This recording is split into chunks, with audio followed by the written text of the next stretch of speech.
जैसा कि पिछले एपिसोड में देखा, अंकिल को अपनी ड्रैगन फॉर्म में आने के बाद आसमान में चला जाता है और अपनी ड्रैगन कोर को एक्टिवेट करके उन सारे लाइटनिंग से फाइट करने लगता है, जिसकी वजह से अंकिल को का ड्रैगन कोर भी पूरी तरह से टूट जाता है, जिससे अंकिल को अपनी ह्यूमन फॉर्म में आ जाता है और बहुत ही ज्यादा इंजर्ड भी हो जाता है और नीचे की तरफ गिरने लगता है। उसी वक्त दिखा जाता है आसमान की तरफ, जहाँ पे वो सारे लाइटनिंग एक जगह पे इकट्ठा होने लगता है फिर से एक अटैक करने के लिए। इसे देख के अंकिल को नीचे गिरते हुए सोच रहा होता है, शायद मैं आज इसी जगह पे मरने वाला हूँ। उसी वक्त दिखा जाता है नीचे से ड्रैगन किंग झाओ को, जो अपने ड्रैगन फॉर्म में आने के बाद अंकिल को के पास चला जाता है और अंकिल को अपनी बॉडी से चारों तरफ से कवर कर लेता है, जिससे वो सारा लाइटनिंग ड्रैगन किंग झाओ के साथ टकराता है। उसके बाद ड्रैगन किंग झाओ अंकिल को लेके नीचे की तरफ आ जाता है और अपनी ह्यूमन फॉर्म में भी आ जाता है। हमें दिखा जाता है ड्रैगन किंग झाओ को, जो उस लाइटनिंग की वजह से बहुत ही ज्यादा इंजर्ड आया होता है। उसी के पीछे मिसेस ने उस जगह पे आते हुए सभी गार्ड से कहता है जल्दी से डॉक्टर को इस जगह पे बुलाओ। उसी के साइड में मिस जी ड्रैगन किंग झाओ से कहता है पापा क्या आप ठीक है। उसके बाद दिखा जाता है ड्रैगन किंग झाओ को, जो उस लाइटनिंग से टकराने के बाद बहुत ही ज्यादा घबराया हुआ होता है और उन लोगों से कहता है ये चोट इतना भी कोई बड़ी बात नहीं है, कुओं का हेवनली ट्रिबुलेशन अभी भी खत्म नहीं हुआ है। हानग्यू तुम जल्दी से इन सभी को लेके इस जगह से चले जाओ। ये सुन के मिस जी कहता है नहीं, मैं इस जगह पे आपको और अंकिल को छोड़ के नहीं जाऊंगा, मैं आप दोनों के साथ ही रहूंगा। ये सुनने के साथ ही ड्रैगन किंग झाओ मिस जी को एक जबरदस्त चाटा देके मारता है। इसे देख के मिस जी बहुत ही ज्यादा हैरान हो जाता है और उधर ही खामोश हो जाता है। उसके बाद ड्रैगन किंग झाओ मिस जी से कहता है क्या तुम्हारे पास कोई भी आइडिया है कि इस जगह पे क्या हो रहा है? तुम ऐसा कैसे कर सकते हो? तुम अभी भी इतना ज्यादा सेल्फ वेल्ड कैसे हो सकते हो? उसके बाद दिखाया जाता है झाओ के हाथ की तरफ, जो कांप रहा होता है क्योंकि ड्रैगन किंग झाओ कभी भी मिस जी के ऊपर हाथ नहीं उड़ाना चाहते थे। उसके बाद ड्रैगन किंग झाओ मिसेस हानियों से कहता है कुओं के लिए इस लास्ट लाइटनिंग का सामना करना इम्पॉसिबल है, कुओं इससे कर ही नहीं सकता है, कुओं पहले ही इस एग्जाम को फेल कर चुका है। और आज के दिन ये सारी चीजें होने के बाद से ईस्ट ओशन ड्रैगन ट्राइब की गैलरी घाट के बहुत ही ज्यादा कम हो जाएगा, इसीलिए तुम्हें इस जगह से इन सबको लेके जाना चाहिए। इस तरीके से हमारी ट्राइब की लास्ट बीच को सेव किया जा सकता है। उसी वक्त एक सोल्जर सभी सोल्जरों को मोटिवेट करते हुए कहता है हम लॉर्ड कुओं के लिए इस लाइटनिंग को अपने ऊपर लेने के लिए तैयार है। ये सुन के सभी सोल्जर भी मोटिवेट हो जाता है और कहता है हाँ, हम अपनी लॉर्ड कुओं के लिए इस लाइटनिंग को अपने ऊपर लेने के लिए तैयार है। हम लोग इस ट्राइब के और लॉर्ड कुओं के लिए अपने आप को सेक्रीफाइस करने के लिए भी तैयार है। ये बोल के सभी लोग फिर से फॉर्मेशन को एक्टिवेट करने के लिए तैयार हो जाता है। ये सारी चीजें देख के ड्रैगन किंग झाओ बहुत ही ज्यादा हैरान हो जाता है और कहता है लेकिन तुम लोग ऐसा क्यों करोगे? तुम अपने आप को खतरे में क्यों डालोगे? उसी वक्त पीछे से हावन कहता है मिस्टर झाओ ये हार मानने के लिए बहुत ही जल्दी होगा, हम लोग एक साथ मिलकर आखिर तक इससे फाइट करेंगे। मिस जी कहता है हाँ पापा, हावन ठीक कह रहा है, हम लोग आपको और अंकिल को पीछे नहीं छोड़ेंगे। ये सुन के ड्रैगन किंग झाओ थोड़ी देर तो हैरान हो जाता है। उसके बाद हंसते हुए कहता है कोई बात नहीं, अब तुम लोग भी बड़े हो चुके हो। उसके बाद सभी लोग एक साथ मिलके उस फॉर्मेशन को एक्टिव करते हुए कहता है हेवन चलो भी हमें दिखाओ अब तुम क्या कर सकते हो।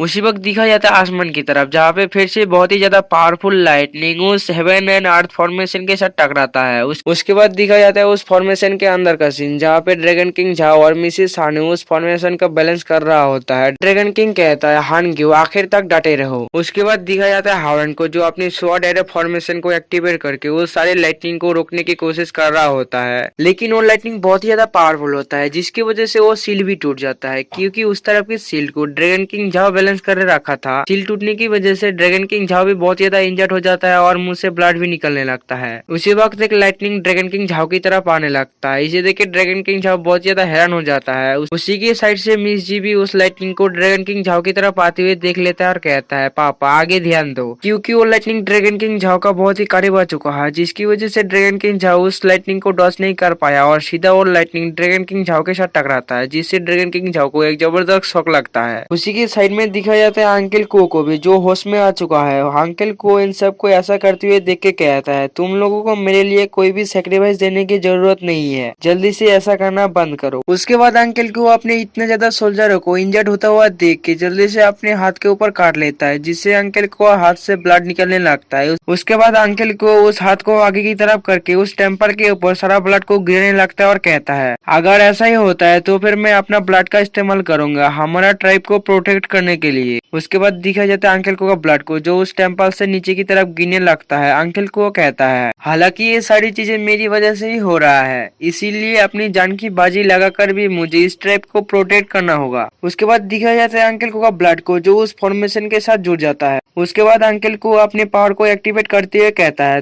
तुम हमारी ट्राइब को हर्ट करने की कोशिश कर रहे हो, लेकिन तुम ऐसा मेरे डेड बॉडी के ऊपर से जाने के बाद ही कर सकते हो। उसके बाद दिखाया जाता है उस फॉर्मेशन के चारों ओर एक रेड कलर का ऑरा को, जो अंकल को के ब्लड की वजह से ही क्रिएट हुआ होता है। उसके बाद अंकल को भारी स्पीड में आसमान की तरफ जाने लगता है और अंकल को का आंखें भी रेड कलर का चमक रहा होता है और कहता है, तुम्हें धिक्कार है हेवन। ये मत सोचो कि तुम सारी चीजों की इंचार्ज हो, मैं अपनी खुद की किस्मत की खुद ही इंचार्ज हूँ। ये बोलते हुए अंकल को भारी स्पीड में आसमान में चला जाता है, जिससे सारे के सारे लाइटनिंग अंकल को की तरफ ही आने लगता है। इसे देख के अंकल को कहता है, तुम जो भी कर सकते हो सभी मुझे दिखाओ। ये बोलते हुए अंकल को अपने बॉडी को रेड कलर की एनर्जी से कवर कर लेता है, जिससे वो सारा लाइटनिंग अंकल को के साइड से जाने लगता है। उसके बाद अंकल को उस काले बादल का बहुत ही ज्यादा करीब चला जाता है और अपनी बॉडी के चारों ओर एक रेड कलर का एनर्जी से सील बनाता है और उस सील को बहुत ही पावरफुल तरीके से उस जगह पे धमाका कर देता है, जिससे वो सारा का सारा बादल उस जगह से डिसअपीयर हो जाता है और उस जगह पे सूरज निकल आता है। उसके बाद दिखाया जाता है अंकल को के बॉडी को, जो आसमान से नीचे की तरफ गिर रहा होता है और उस टेम्पल पे आके गिरता है और इसी जगह पर एपिसोड एंड होता है।